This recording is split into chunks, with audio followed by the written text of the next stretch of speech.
कृष्ण आप मेरी रक्षा कीजिए। सुविषम कृते रक्षतम रक्षतम च, क्या रक्षा हो जाएगी? मेरी बुद्धि का दर्शन ठीक हो जाए।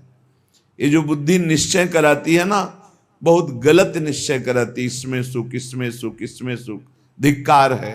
भगवान की कृपा से दिव्य मानव देह प्राप्त करके दिव्य आध्यात्मिक सुख प्राप्त करने की लालसा रखनी चाहिए, ना कि भोग दृष्टि से देखना चाहिए। हे प्रभु मेरी रक्षा करो, मेरी बुद्धि शुद्ध हो, नहीं तो दुर्गति पक्की है, पक्की दुर्गति है। फिर जब काम अपना अधिकार जमा लेता है हृदय में, तो क्रोध का तांडव शुरू हो जाता है, नाक में गुस्सा रहता है, छोटी छोटी बातों में वो अपने पूज्य जनों को भी कटु वचन, कठोर व्यवहार, हिंसाद भी कर सकता है। जैसे बड़ा भ्राता पिता के तुल्य होता है, पिता माता ये भगवान के तुल्य होते हैं, पर क्रोधी पुरुष इन पर भी हाथ उठा देगा, इनको भी अपमानित कर देगा। हो सकता है क्रोध ज्यादा बढ़ जाए तो हिंसा भी कर सकता है। ये राक्षसी बुद्धि के लक्षण हैं, जो माताओं बहनों में काम भाव देखना और क्रोध करना। ये क्रोध बहुत बड़ा अनिष्टकारी, कभी किसी का क्रोध से मंगल नहीं हुआ, कभी किसी का मंगल नहीं हुआ। क्रोध को क्षमा के द्वारा नष्ट करना चाहिए।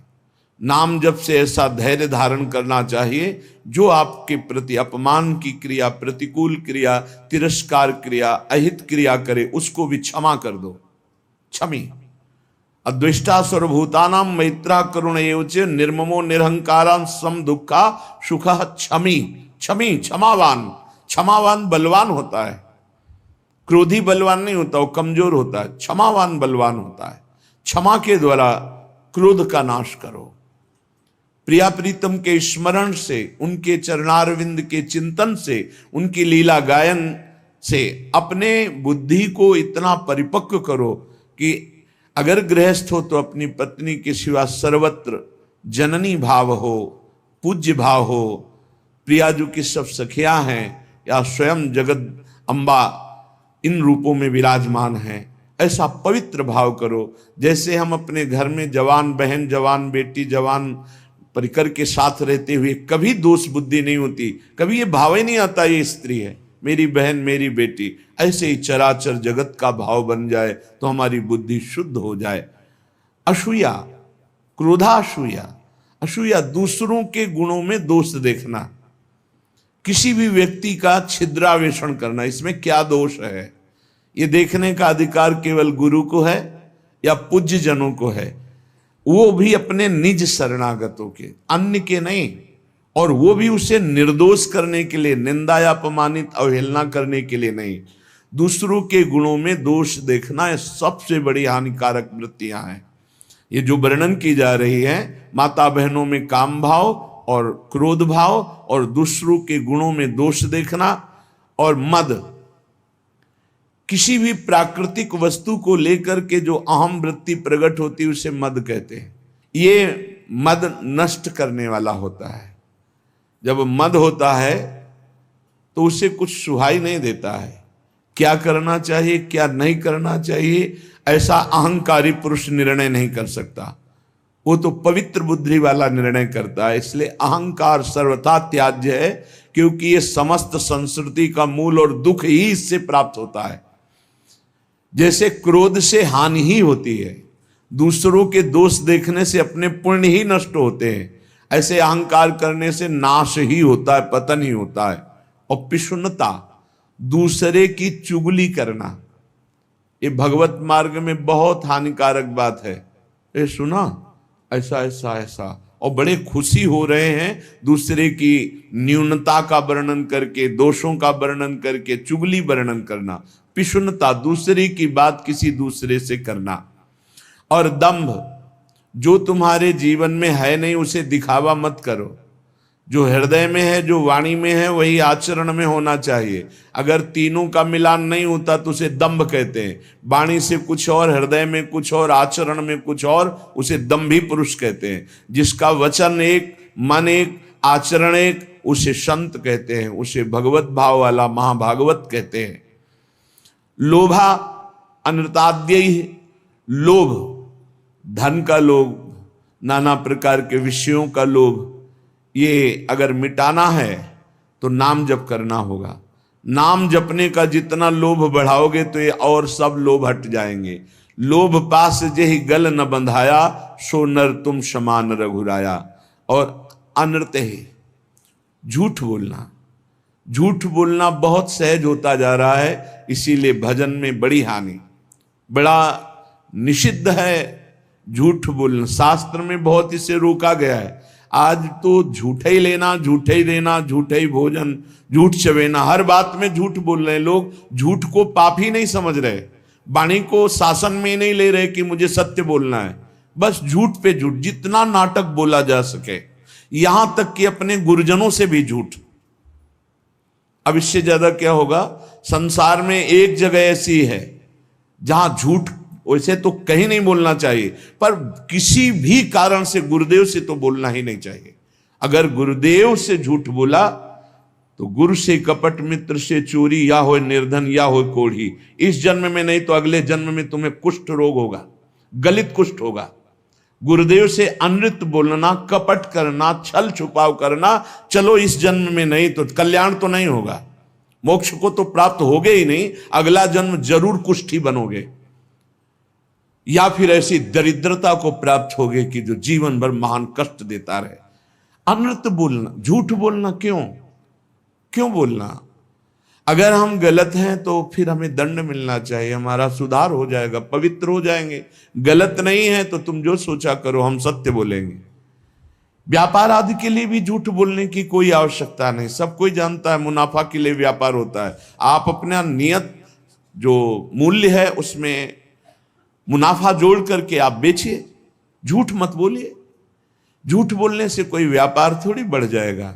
अगर आप झूठ बोल करके पैसा कमा रहे तो परिवार में अशांति, क्लेश, दुख, नाना प्रकार की रोग विपत्तियां घेर लेंगी।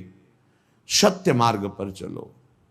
श्रीपाद कह रहे हैं यदि इस जन्म में तुझे मंगल गति प्राप्त करनी है तो अपनी बुद्धि की राक्षसी प्रवृत्ति को रोको। माता बहनों के प्रति काम भाव मत करो, किसी से क्रोध से वर्ताव मत करो, दूसरों के गुणों में दोष दर्शन मत करो, अहंकार मत करो, किसी की चुगली मत करो, जो तुम्हारे जीवन में नहीं वो नाटक मत करो, दंभ मत करो, दिखावा मत करो, लोभ मत करो, झूठ मत बोलो। क्या होगा इससे? इससे आपके अंदर भगवत भाव जागृत होगा। ये नरक पहुंचाने वाले हैं जितने लक्षण हैं, अभी समझ में नहीं आ रहा है, आ जाएगा समझ में। जिस समय दंड विधान लागू होता है तब लगता है कि कभी कोई जिंदगी में पाप ना करे। जब शरीर पीड़ा से युक्त, मन खिन्न, नाना प्रकार की विपत्तियां घेर लेती हैं, बड़ी अव्यवस्थाएं, तब उस जीव को लगता है मृत्यु हो जाए तो अच्छा। तो क्या होगा? मृत्यु हो जाने पर तुम कोई सुविधा में पहुंच जाओगे क्या? भारी दुख। मृत्यु के बाद कोई सुख? अरे सुख तो इस मनुष्य शरीर में है।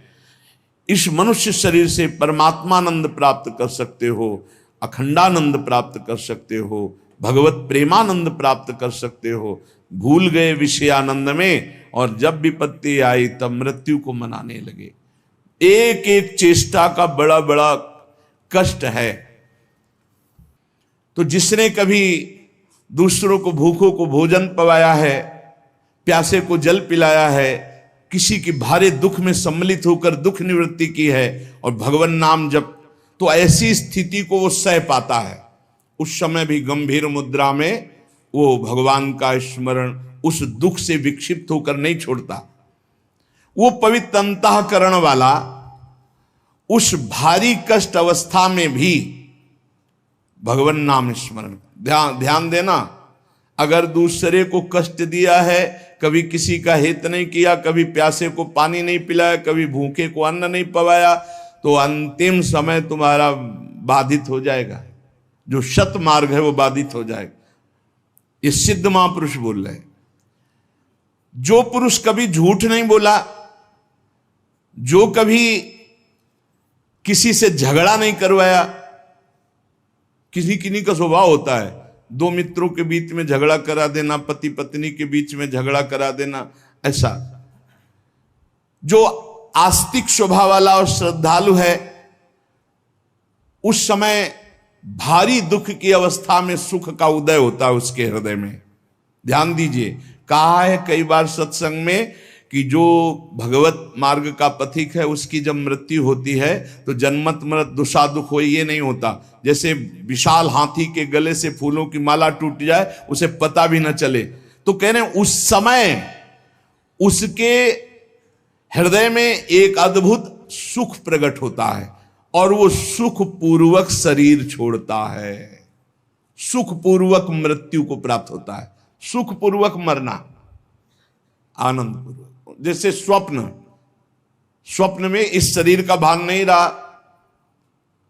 रहता, सैया में पड़ा है, ऐसे स्वप्नवत शरीर छूटा और वो जो देवता की, जिस इष्ट की आराधना की, वो वहीं प्राप्त हो जाता है जाकर। पर यह साधारण नहीं है सुखपूर्वक मृत्यु होना। जो सदैव अपने गुरु की आराधना में संलग्न रहा है, कभी किसी वैष्णव की निंदा नहीं की है, सात्विक भोजन पाया है। हम आपको सच्ची कहते हैं, जो शास्त्रों में मना किया गया है उसके अनुभव के चक्कर में मत पड़ना। ऋषियों ने अनुभव करके बताया, मत खाना। भजन में अगर चलना है तो प्याज, लहसुन, मसूर की दाल, जो जो भी मना किया गया मान लो। ब्रह्म ऋषियों ने जो जो निषेध किया है वो नहीं पाना चाहिए। यहां कह रहे हैं जो गुरु की सेवा में संलग्न है, जो किसी की निंदा नहीं की और जो सात्विक आहार करता है, सतोगुणी आहार करता है, और जो लज्जाशील है और भगवान की शरण में है, मृत्यु के समय उसे कष्ट नहीं होता, जो सात्विक आहार करता है, गुरु सेवक होता है, कभी किसी की निंदा नहीं करता है, उदार वृत्ति होती है, जो गुण गंभीर स्वभाव वाला होता है, भगवान का आश्रय लिए होता है, वो अंतिम समय सुख पूर्वक मरता है। भाई जी कैसे गए? जैसे कोई गाड़ी में चढ़ने जा रहा हो, सबसे ऐसे मिलके गए। अगर मन वचन शरीर से कभी किसी को कुछ भी दुख पहुंचा हो तो आज मैं राधा माधव के पास जा रहा हूं, मुझे क्षमा कर देना। भाई जी महाराज बड़ा करुण क्रंदन, निज जन सब एकदम आर्त भाव, भाई जी सबसे ऐसे हाथ जोड़ते हुए, ये मृत्यु है। और इधर पूज्य पंडित गया प्रसाद जी ने देखा पालकी में नवीन सखियां और एक नई किशोरी बैठी हुई, देखा रहे तो भाई जी महाराज जा रहे हैं वृंदावन। गिरिराज जी की तलहटी में देखा कि भाई जी महाराज आ रहे हैं वृंदावन।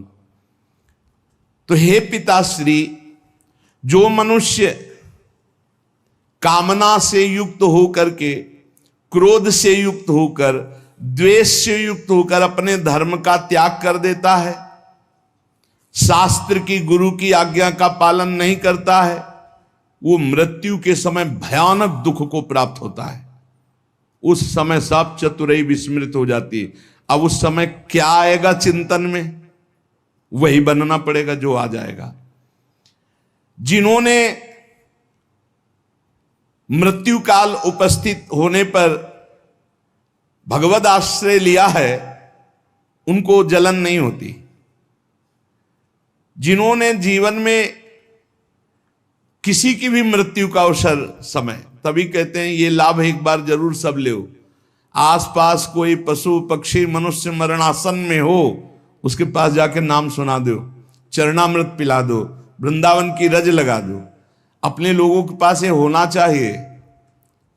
एक बार हमने कहा था कि एक छोटी सी बैग सबके पास कपड़े की होनी चाहिए, जिसमें चरणामृत, रज, जपमाला, चतुराशी जी, सेवकवाणी, सुधा निधि, ये हमारी सामग्री हमारे पास है। कभी भी प्राण निकले तो है। अगर कभी किसी दूसरे को ऐसा अवसर कि प्राण निकल, तो आप थोड़ी रज लगा दिया मस्तक में, चाहे पशु ही क्यों न हो, उसके मुख में एक कण रज का डाल दिया, चरणामृत डाल दिया, नाम सुना दिया, राधा राधा राधा राधा। अब ये वो बीज बो गया जो आपके अंतिम समय काम आएगा। जब आपका अंतिम समय होगा तो भगवान किसी को भेजेंगे या स्वयं आएंगे और आपके मंगल का संविधान रच देंगे। जीवन में एक बार तो कर लो, आसपास कहीं पड़ोस में कहीं कोई ऐसा दिखाई दे अवसर। आजकल तो लोग इतने बेपरवाह हैं कि सामने कोई तड़प रहा है, एक्सीडेंट हो गया है, तो वीडियो जरूर बना लेंगे, खिड़की खोल के गाड़ी बढ़ा के निकल, कौन झंझट में फंसे। तो तुम जब फंसोगे तो तुम भी ऐसे तड़पोगे। ऐसा नहीं, प्राप्त सेवा का तिरस्कार करने वाले को दंड मिलता है। प्राप्त सेवा तुमने देखा, इसको जरूरत है मेरी इस समय, भूल जाओ सारे कार्यों को और अपने स्वार्थ को कि तुम्हारे साथ व्यवहार क्या होगा। उसको तत्काल गोद में उठाओ, गाड़ी में बैठो, अस्पताल ले जाओ, जो होगा बाद में देखा जाएगा। पहले प्राप्त सेवा का पालन करो, प्राप्त सेवा का त्याग नहीं करना चाहिए। जब ये नीच मनुष्य दूसरों को कष्ट देना, झूठी गवाही देकर के फंसा देना, पैसे के बल से, ध्यान से सुना जाए, पैसे के बल से निर्दोष को दंड दिलाना या निर्दोष को दंड देना। एक वकील साहब कह रहे थे अपने यहां जो है कि हमको तो वकालत पढ़ाई ही इसीलिए गई कि जो हमारे पास आवे हम उसको जितावें। भाई ठीक है, सांसारिक व्यवहार में आपको ऐसी शिक्षा दी गई होगी, लेकिन हमारा अध्यात्म ऐसी शिक्षा नहीं देता। अध्यात्म शिक्षा देता है कि तुम अपनी वकालत का प्रयोग दूसरों की रक्षा करने के लिए करो, और जो जुर्म करने वाले लोग हैं उनको दंड देना मानो उनको पवित्र करना है। अगर आप जानते हैं ये जुर्म से युक्त है, दोष से युक्त है, और पैसे के बल से उसको निर्दोष साबित कर देते हैं, तो वो और आप दोनों दंड के भागी बनेंगे, परिणाम में आपको दुख भोगना पड़ेगा। अगर उसे दंड मिल जाता है तो वो पवित्र हो जाता है, आप बच जाते हैं। आपकी वकालत होनी चाहिए दूसरों को बचाने के लिए, जो निर्दोष हैं, और जो दोषी हैं उनको दंड देना ये वकालत का आपका फल होगा। क्योंकि आप अच्छे वकालत करने वाले हैं तो निर्दोष को बचाइए, और दोषी को सजा मिले तो दोषी भी पवित्र होगा और आप भी पवित्र हो जाएंगे। जो लोग झूठी गवाही देते हैं, जो पैसे के बल से दूसरों को, जो निर्दोष हैं उनको दंड दिलाते हैं, दोषियों को मुक्त कर देते हैं, चाहे कोई भी हो, जो बुरी बातों का उपदेश देकर भोले भाले लोगों को फंसाते हैं, जो शास्त्र और संतों की निंदा करते हैं, उनका जब मृत्यु का समय आता है तो भयानक दुख होता है, और उस दुख के समय उनकी दुर्गति का रूप सामने होता है। सुअर, कुत्ता, राक्षस क्या बनना है वही सामने आया और वही उनकी योनि प्राप्त होगी। फिर वो तड़पते हुए मृत्यु को प्राप्त होते हैं। श्री जैमिनी जी ने एक दिव्य पक्षी उनके सामने प्रकट हुआ। ब्रह्म ऋषि किसी भी रूप में अपने जनों को उपदेश देने के लिए प्रकट हो सकते हैं। चैतन्य तेजोमय पक्षी। तो जैमिनी जी ने पूछा कि आपके दर्शन से ही लगता है कि आप त्रिकालज्ञ हैं। जैसे पक्षियों में काकभुसुंड जी, गरुड़ जी, ये सब त्रिकालज्ञ सर्वज्ञ महापुरुष हैं। तो आप हमें यह बता सकते हैं कि जीव ये दुर्गति को प्राप्त क्यों होता है? चैतन्य घन परमात्मा का अंश अपने को आनंद की खोज के लिए भोगों में फंसा रहा है, ऐसा क्यों होता है? तो उस दिव्य पक्षी ने कहा, महर्षि, मैं आपके मन के संशय को देखकर ही पक्षी रूप धारण करके आया हूं। पूर्व काल में एक परम बुद्धिमान भृगुवंशी ब्रह्म ऋषि थे। उनके सुमति नाम का एक बहुत ही तेजस्वी पुत्र हुआ। जब वो बड़ा होने लगा तो वो शांत और जड़वत पागल, कुछ नहीं बोलना, एक शब्द नहीं बोलना। जब उपनयन संस्कार यज्ञोपवीत हुआ, ब्रह्म ऋषियों में होता है, तो पिता ने कहा, सुमते, आज तक मैंने तुमसे कुछ नहीं कहा, लेकिन अब तुमको गायत्री अध्ययन, मंत्र अनुष्ठान, वेदाध्ययन ये सब करना होगा। भिक्षान्न से शरीर पोषण करो, गुरुकुल में वास करो, वेदों का अध्ययन करो, गायत्री अनुष्ठान करो, पूर्ण ब्रह्मचर्य, ब्रह्म तेज संपन्न हो, फिर गृहस्थाश्रम में प्रवेश करो और उत्तम धर्म का अनुष्ठान करके भगवत प्राप्ति करो। मनुष्य जीवन का यही लक्ष्य है। प्रथम चरण जिंदगी का जिसका ब्रह्मचर्य से जाता है, पूरा जीवन आनंदमय होता है।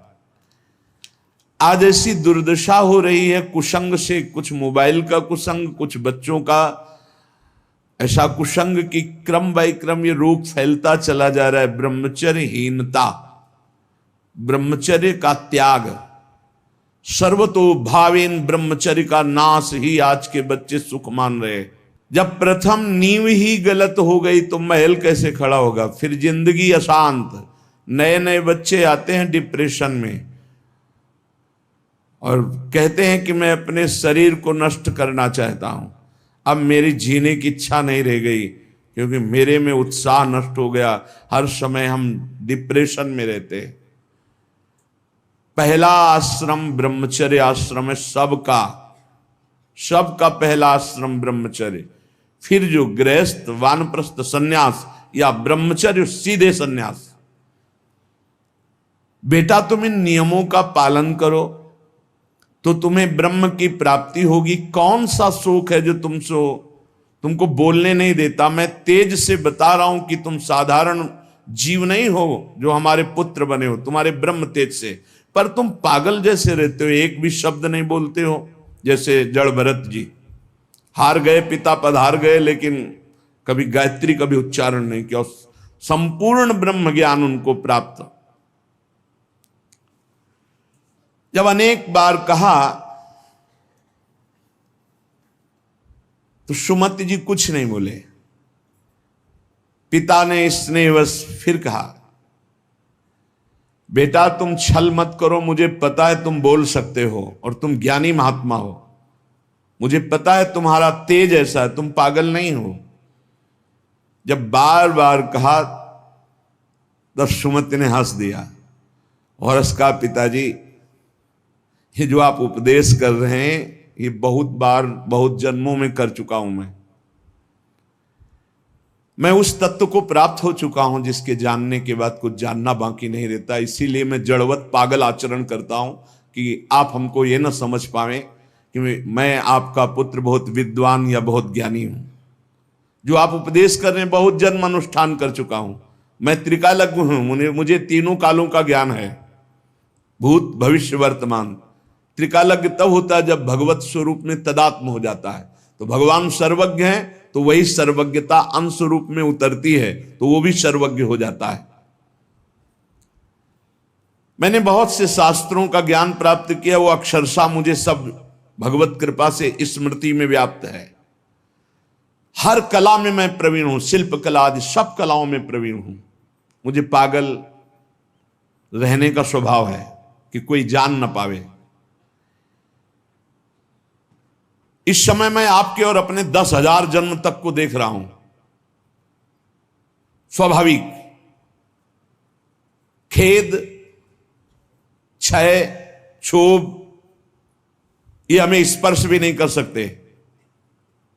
संतोष, आनंद, वृद्धि ये सदैव हमारे हृदय में होती रहती है। शत्रु मित्र इनका मुझे भान भी नहीं, सब में एक ब्रह्म व्याप्त है, ये अनुभव है। पिताजी आप पत्नी और पुत्र के संयोग वाले हैं। आप मुझे पुत्र भाव से देख रहे हैं। अनेक बार तुम हमारे बेटा बन चुके हो। मैं 10,000 जन्म तक तो ऐसे ही देख रहा हूं, स्वाभाविक। अगर ध्यान करके देखो तो लाखों जन्मों को देख सकता हूं। कई बार तुम हमारे पुत्र बन चुके हो, कई बार पत्नी बन चुके हो। तो बहुत आश्चर्य में हो रहे कि अभी तक तो बोला नहीं, बोला तो इस कोटि का बोला। तभी भगवत ऋषि जी कहते हैं हर समय मौन रहे, बोले ना बोले तो हृदय की ग्रंथि खोले, जड़ चैतन्य का भेद मिटा दे, वो महाभागवत होता है। पिताजी मैंने हजारों बार महान से महान सुख और महान से महान दुख भोगे हैं जो मेरी स्मृति में है।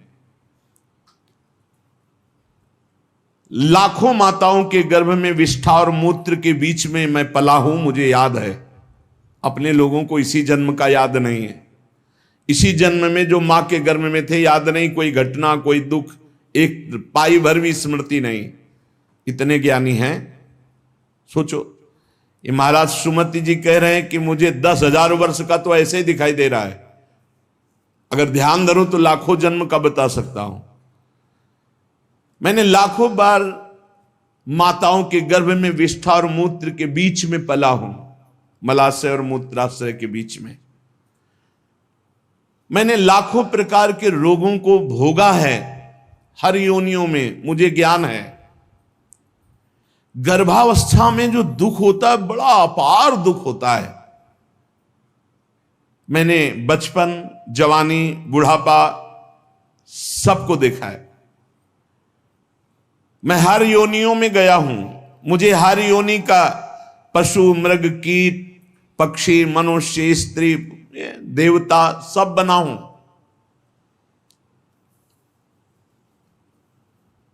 मैंने हर सुख को देखा है, स्वामी का सुख, भृत्य का, दास का, इंद्र का, दरिद्रता का। मैं कई बार स्त्री भी बनाऊं, कई बार पुरुष भी बनाऊं, मैंने सब सुख देखा है। आप जो पूछ रहे कि तुम जड़वत क्यों रहते हो, मौन क्यों रहते हो, मैंने सब देखा है।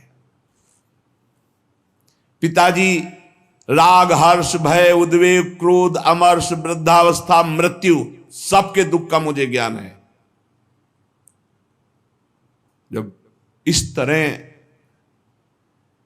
प्रसन्नता से हृदय भर गया पिता का कि मेरा जो अनुमान था कि तुम कोई बहुत बड़े महात्मा हो, तेजस्वी, तुम पागल का केवल स्वांग कर रहे हो, ये सत्य हुआ। मैं धन्य हुआ जो तुम्हारे जैसा पुत्र प्राप्त किया।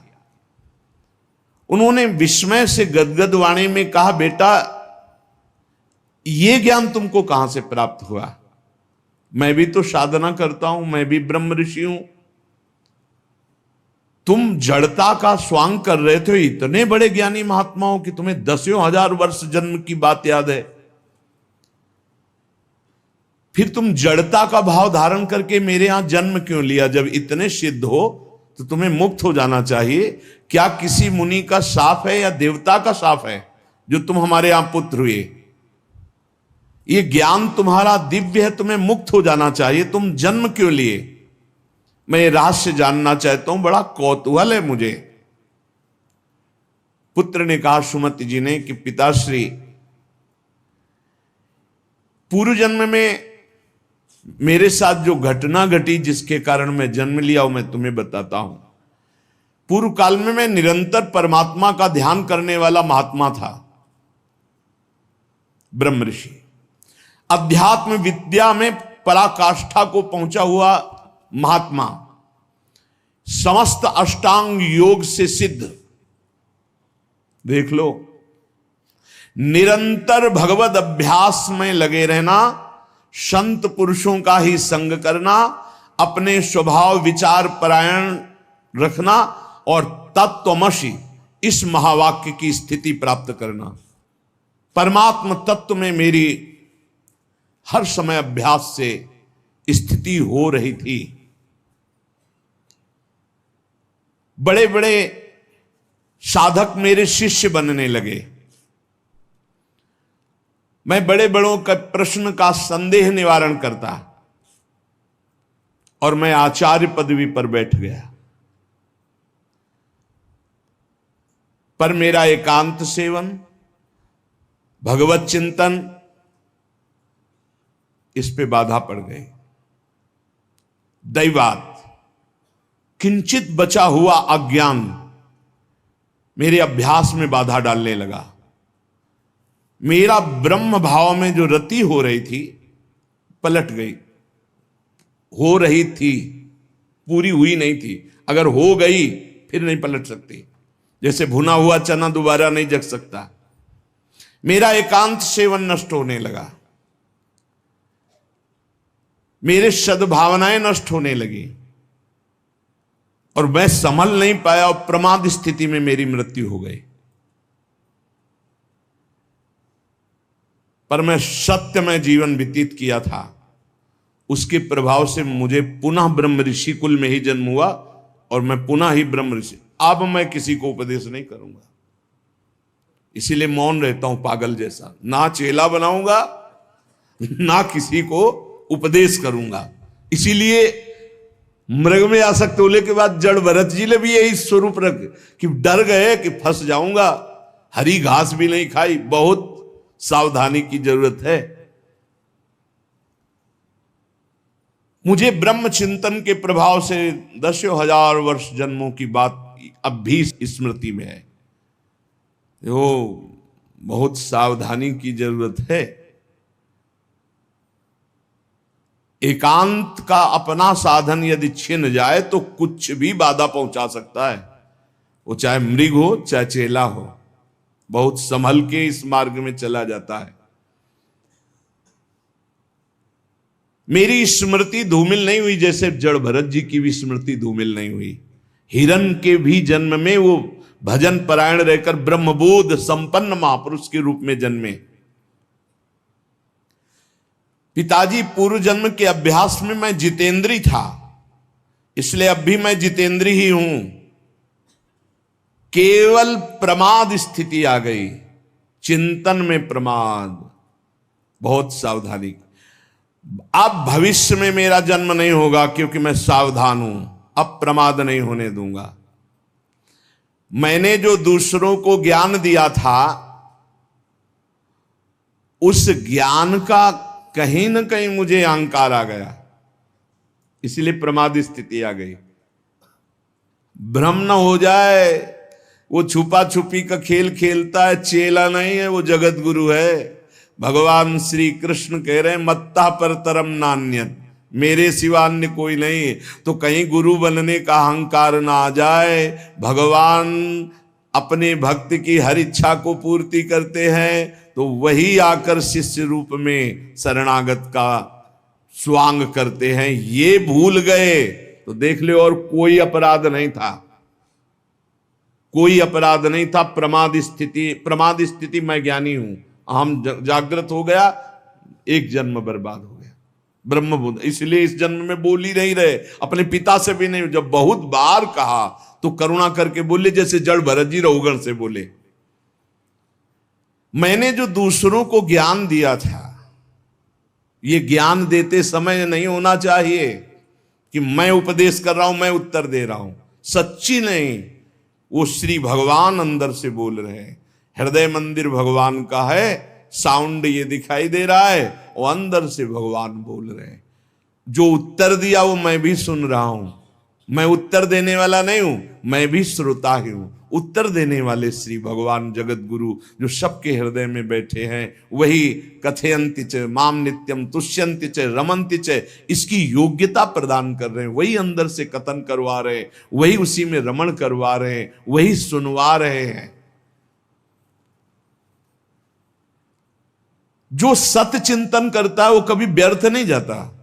उसके प्रभाव से मुझे आगे कोई साधना नहीं करनी पड़ी और मुझे तत्वबोध हो गया। यही खास बात होती, मैं ब्याज सहित भजन मिलेगा, आगे कोई साधना नहीं करनी पड़ी। इस जन्म में स्वयं तत्वबोध संपन्न महापुरुष के रूप में प्रकट हो गए। जैसे जड़ भरत जी जन्म से सिद्ध, भजन कर नामे भक्ता प्रणश्यति, ये खास बात होती। 100 बार राधा राधा बोला है तो अगले जन्म में 101 बार से शुरू होगा, 99 से नहीं।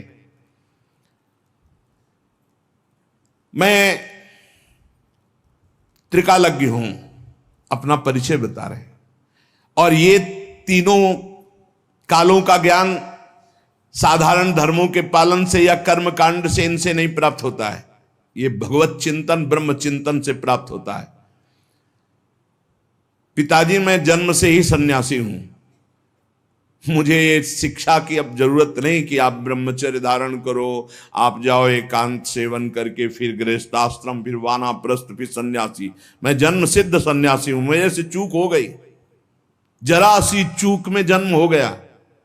हिरन में आसक्त, जरा सी चूक में, बहुत बड़ा गेम है ये, चूक नहीं होनी, ये खेल है, चूक नहीं होनी चाहिए।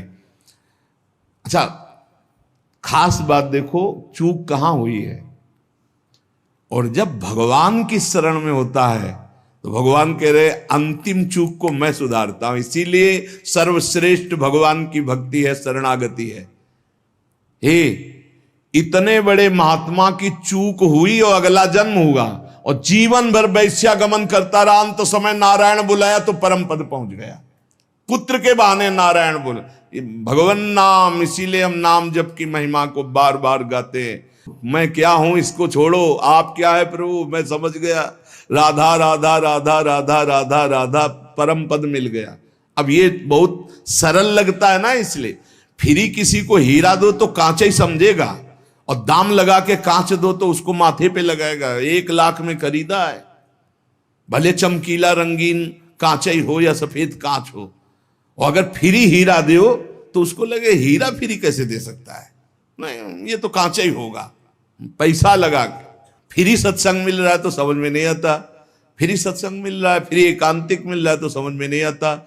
पक्की बात समझो, भगवान नाम से बढ़कर के कोई साधना नहीं है, कोई साधना नहीं। ये आप देखो इन प्रसंगों को इसीलिए सुनाते कि आप पकड़ो, इतनी ऊंचाई पे चढ़ा हुआ महापुरुष जरा सा अहम में फिसल गया, और भगवान का भक्त जो भगवान का शरणागत है, तो भगवान कहते हैं अंतिम समय उसका स्मरण मैं बनता हूं, मैं स्वयं उसका स्मरण बनता हूं।